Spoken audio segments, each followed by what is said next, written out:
Lakini Morogoro kwa kushirikiana na wadau mbalimbali wakiwepo wadau ambao wanajulikana kwa Mother of Maize Foundation, tunawaletea michezo ambayo itakwenda kwa Nishati Safi Cup. Nia na madhumuni kupitia michezo hii wananchi watashirikishwa, ambayo michezo itakwenda kushiriki katika viwanja mbalimbali vilivyopo katika wilaya yetu ya Morogoro, na michezo hii watashiriki vijana wetu wa wilaya ya Morogoro bila ya kiingilio. Nia na madhumuni ni kuhakikisha wananchi wanashiriki na wanapata uelewa juu ya jukumu kubwa la kutumia nishati safi.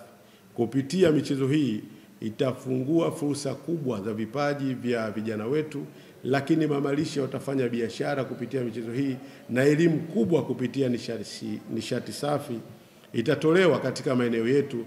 Nia na madhumuni ni kuhakikisha Tanzania yetu inaendelea kuwa kinara na kumuunga mkono Rais wa Jamhuri ya Muungano wa Tanzania Dr. Samia Suluhu Hassan katika harakati zake za kuhakikisha nchi yetu ya Tanzania, Watanzania wote tunatumia nishati safi ya kupikia, ambayo sasa wadau hawa Mother of Maize Foundation wamekuja na mchezo wa mpira wa miguu ambao tutahamasisha wadau mbalimbali, wachezaji mbalimbali wa timu za zamani za vilabu vya Simba na Yanga watashiriki, wachezaji wa sasa wanaochipukia kwa maana ya vipaji vyetu, na wasanii mbalimbali wa bongo flava, wasanii wa nyimbo za asili, wote watashirikishwa. Nia na madhumuni ni kuhakikisha nishati safi inakuwa tu haizungumzwi, bali inakuwa kwenda kwa vitendo katika majumba yetu, katika taasisi zetu, na katika maeneo yote ambayo tunafanyia biashara. Dr. Samia oye!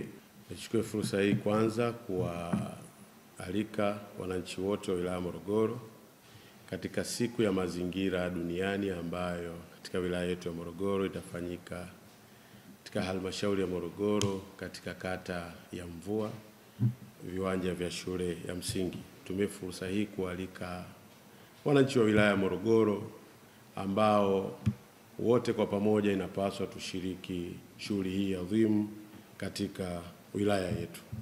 Lakini tunapoelekea kusherekea shughuli ya mazingira duniani katika wilaya yetu ya Morogoro ambayo itafanyika tarehe 5 kesho, siku ya Alhamisi, yako mambo mengi wana Morogoro tunapaswa tujikumbushe. Morogoro ndio mji pekee ambao una vyanzo vingi vya maji ambavyo vinatiririsha katika mto Ruvu kwenda Pwani na Dar es Salaam.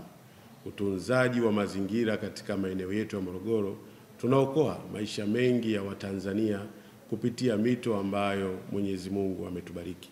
Lakini leo kunakuwa na kasumba moja katika mji wetu wa Morogoro, kupitia milima yetu ya Uruguru watu wanachoma moto sana maeneo yetu, jambo ambalo ni baya. Hii misitu sisi tumerithi, tukiendelea kuteketeza vizazi vinavyokuja vitashindwa kuona fahari ya milima ya Uruguru ambayo sisi tuko nayo. Nichukue fursa hii kuwaomba wananchi, si tu kwa sababu tunaadhimisha siku ya mazingira duniani, ndio huo utamaduni wetu wa kulinda mazingira yetu ambayo tulikuwa nayo, tupande miti katika maeneo yetu ili kuendelea kulinda uoto wetu wa asili katika maeneo yetu yote ya Morogoro. Lakini nichukue fursa hii, nchi yetu inayo mpango mwaka 2024-2034 kuhakikisha kila Mtanzania na taasisi zake zote tunatumia nishati safi bila ya shuruti, na sisi serikali kwa kushirikiana na wadau mbalimbali tunaendelea kulipigia chapuo jambo hili ambayo imekuwa ajenda kubwa ya Mheshimiwa Rais wa Jamhuri ya Muungano wa Tanzania Dr. Samia Suluhu Hassan, kuhakikisha wananchi wote wanatumia nishati safi, hawatumii mkaa na hawatumii kuni. Hii ni kwa sababu tunaokoa magonjwa mengi ambayo mama zetu, bibi zetu walikuwa wanapata kupitia kupikia hizo nishati chafu.